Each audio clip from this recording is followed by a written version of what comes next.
时光匆匆，一晃1个月过去了。这天，卡尔嘴里嚼着食物，含糊不清地问切尔西和利奥：“我说，你俩琢磨着要加入啥社团啊？”利奥放下手中的餐具，眼中闪烁着兴奋的光芒，兴致勃勃地宣布：“我打算自己组建一个社团。”卡尔听到这话，刚咽下的一口饭瞬间喷了出来，溅得到处都是。切尔西见状，柳眉倒竖，冲着卡尔大声吼道：“脏死了，一点规矩都不懂！”顿了顿，他又看向利奥，眼神坚定，毫不犹豫地说道：“利奥，要是你组建社团，我铁定跟你一起。”卡尔好不容易止住咳嗽，用手抹了抹嘴，满脸好奇地追问：“利奥，你这要建的是啥社团啊？”利奥坐直身子，一本正经地回答：“我想组建一个英雄研究会，专门探究那些英雄的事迹。”卡尔和切尔西对视一眼，眼中满是疑惑，接着问道：“那你具体打算干啥呢？”利奥微微仰头，陷入回忆，缓缓说道：“我一直对那个传说中被遗忘的初始英雄凯尔特别感兴趣，想深入调查一下关于他的事儿。”卡尔和切尔西听后忍不住笑出声来。卡尔边笑边摆手：“凯尔，他没被遗忘啊，他是个虚构人物。”笑罢，卡尔还不忘调侃一句：“就你这社团，我看没人会愿意加入。”切尔西白了卡尔一眼，赌气似的说道：“没人就没人，那大不了就我和利奥呗。”说罢，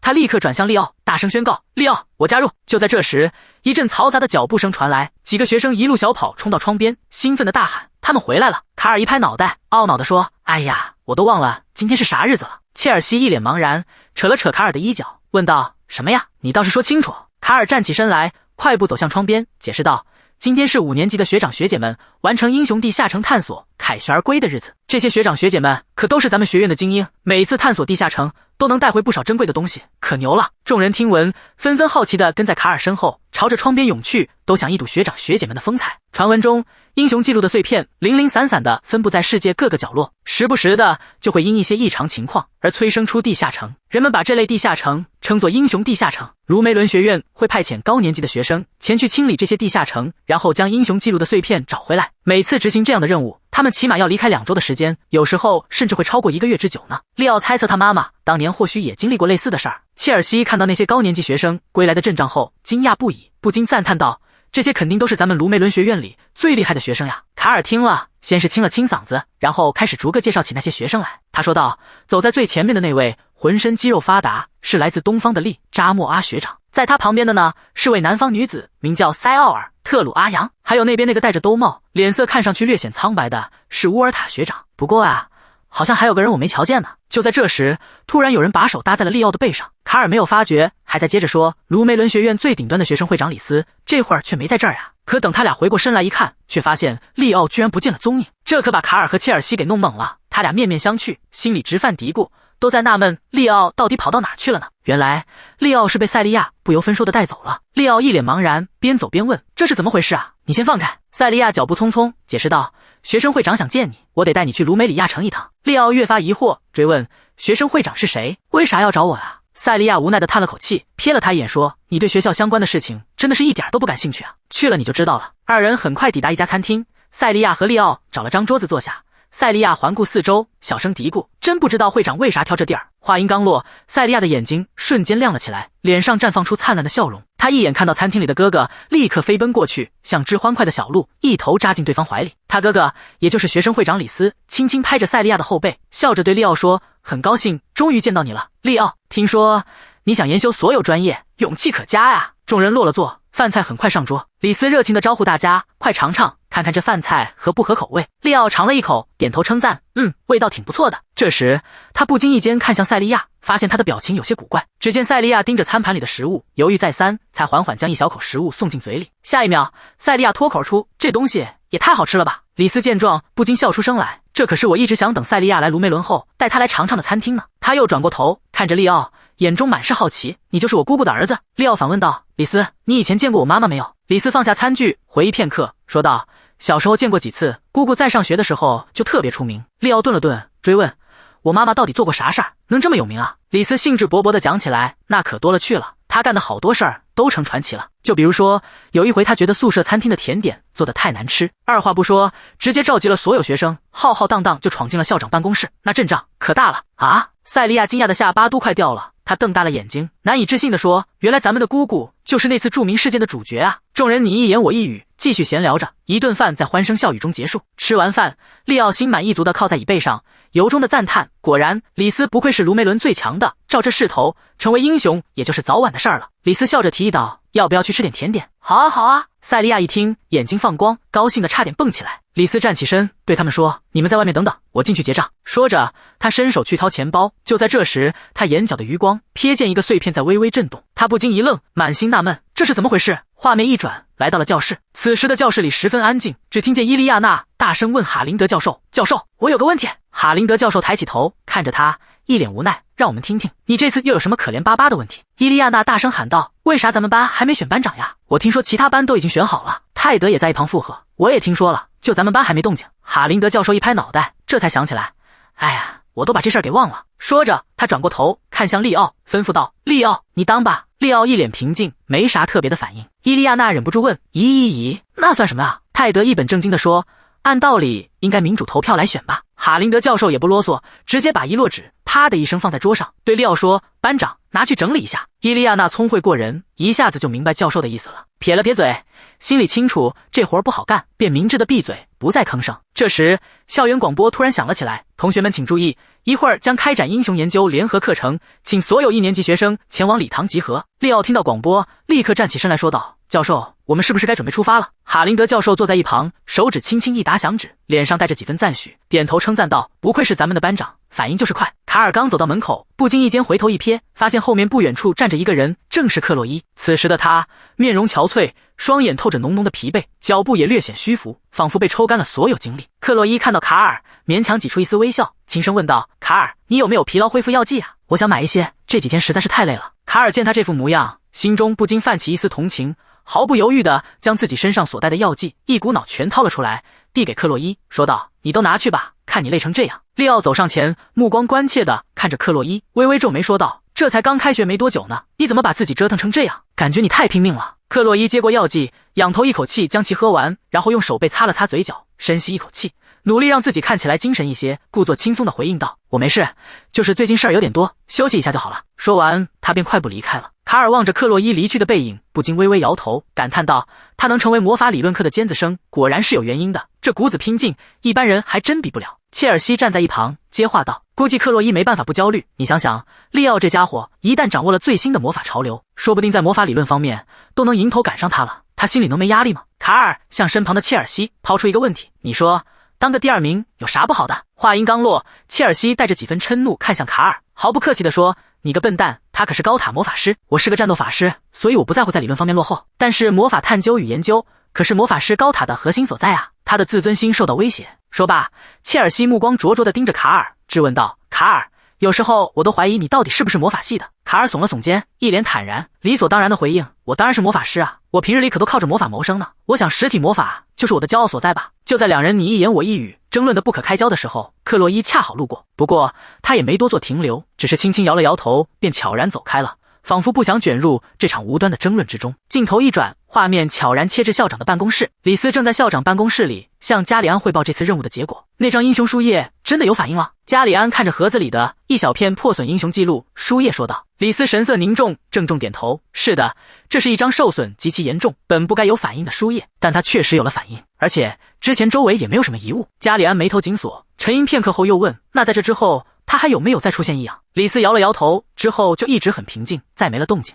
加里安拿起书页放在眼前仔细端详，良久，加里安缓缓开口：“看来此事非同小可，我必须得深入调查一番。你刚完成任务回来，一路上舟车劳顿，肯定累坏了，赶紧去休息吧。”李斯走后，加里安轻轻唤了一声：“埃莱娜。”埃莱娜闻声，立刻从隔壁房间快步走来，她身姿轻盈，眼神灵动：“校长，你有什么吩咐？”加里安指了指桌上的书页，语气关切：“把这个带到礼堂去，就是初始之厅那里，1年级的联合课程马上就要开始了。”埃莱娜微微点头，应了一声，拿起书页，转身快步离去。埃莱娜离开校长办公室后，加里安独自一人摩挲着下巴。他攻克过众多英雄的世界，对英雄记录的了解比任何人都要多。话说回来，有时候这么小的碎片确实也会有反应。加里安觉得不太可能，摇了摇头。要是英雄记录里记载的那个人出现了，碎片就会有反应。随后，画面陡然一转，切换至宽敞明亮的礼堂之中。只见阿尔蒂安·尼尔教授身姿挺拔地站在讲台上，他目光威严地扫视一圈，提高音量，试图让喧闹的众人安静下来。大家都安静一下。然而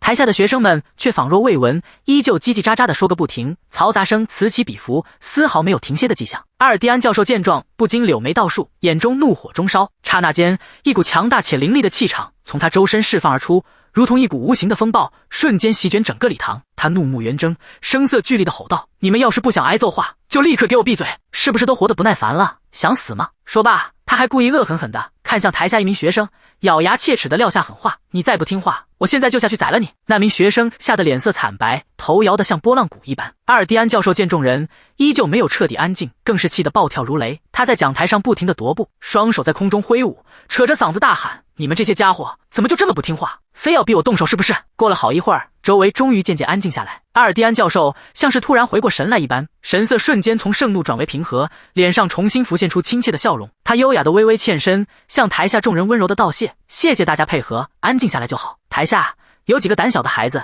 此时已经吓得哭起来，他们边抽泣边小声嘟囔：“咱们这位教授无论什么时候都好可怕呀！”利奥坐在台下目睹这一幕，心中暗自思忖：这位教授是个灵能者呀，即便在前世，灵能者也是凤毛麟角般的存在，极为罕见。此时阿尔蒂安教授清了清嗓子，再次吸引众人的注意力。他微笑着宣布：“接下来我们要开始联合英雄研究课程了。”说着，他微微一顿，目光在众人脸上缓缓扫过，接着说道：“想必大家都知道，在英雄记录出现之后，英雄家族随之诞生。原因其实很简单，要开启一个英雄的世界，需要一件与那位英雄有着深厚关联或相关的物品。而英雄的后裔由于血脉传承，相较于常人，他们更容易开启英雄世界。这便是保存英雄记录的卢梅伦学院与这些英雄家族之间有着千丝万缕联系的根源所在。虽说这其中多少掺杂了些政治因素，但在我看来，倒不如说是钥匙与宝箱的关系，两者相辅相成，缺一不可。”台下，利奥听得津津有味，眼中闪烁着浓厚的兴趣之光，而一旁的卡尔却早已头一点一点地打起了瞌睡，显然是睡着了。就在这时，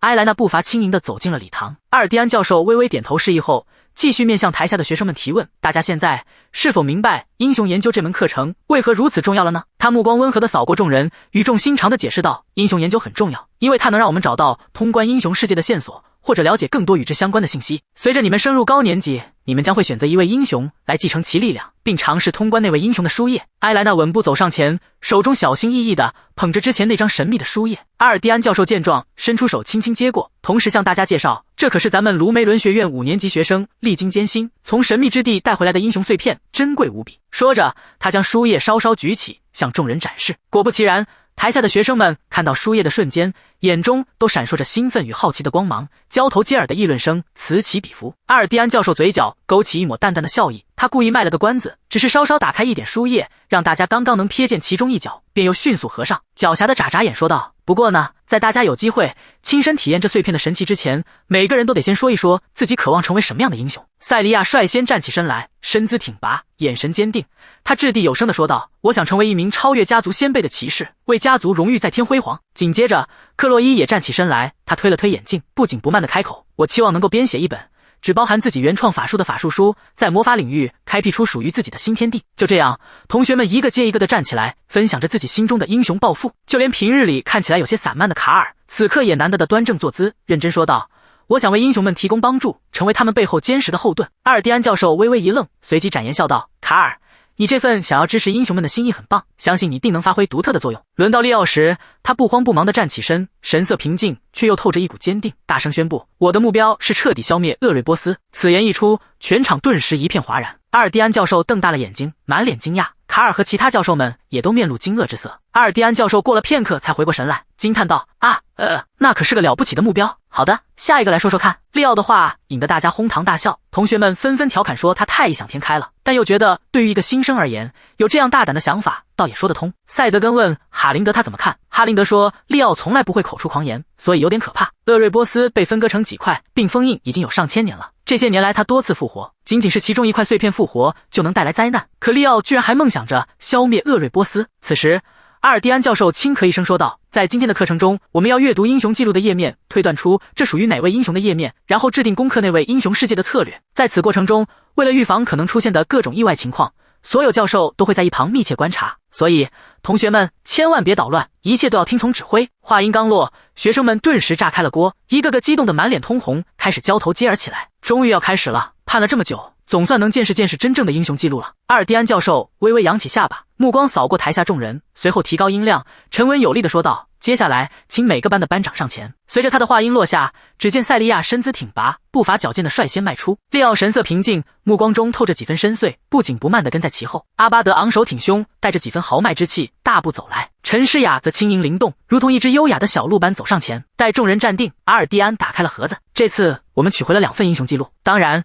只会用其中1份作为教学工具，另1份是页面碎片，我把它带来是为了展示确实存在这样的碎片。阿尔蒂安拿起页面碎片递给离他最近的利奥，利奥毫不犹豫地伸出手，就在那一瞬间，页面碎片微微发光，而当页面接触到利奥的手的那一刻，英雄记录开启，事件章节，一条信息出现在利奥面前，这是他以前见过的信息。阿尔蒂安以及各班代表，甚至那些一直在准备应对突发情况的教授们都大吃了一惊。光芒消散后不久，利奥、教授们以及各班代表发现自己身处一个陌生的空间，他们站在一片战场上，地面上布满了奇形怪状的怪物的尸体，大家提高警惕，这是一个英雄副本。各班代表听到哈林德的惊呼，脸色变得煞白。哈林德，我看到那边有堵墙。赛德根指着利奥一直注视着的那堵墙说道。利奥面无表情地看着那堵墙，那是一堵他再熟悉不过的墙，一个在这个时代已经不复存在的地方。灾厄时代最后的堡垒，也是终极之城——卫斯隆的城墙，燃烧着的怪物、恶魔生物以及魔鬼的气味冲击着利奥的感官。对利奥来说，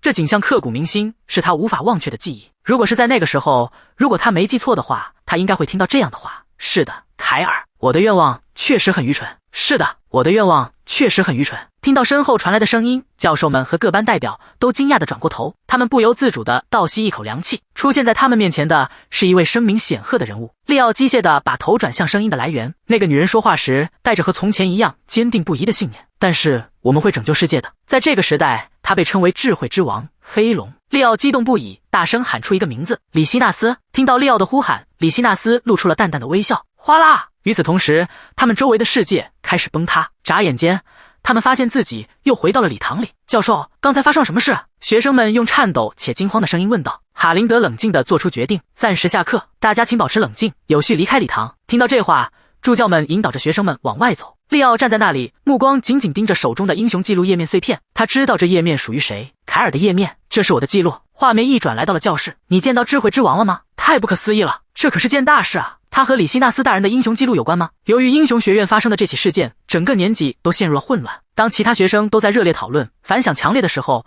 利奥却陷入了沉思。为什么我的英雄记录格外混乱呢？视频目前已经更新至最新，漫画更新后会继续更新，请订阅以获取更多此类视频，点赞或者评论来助力频道发展，感谢观看。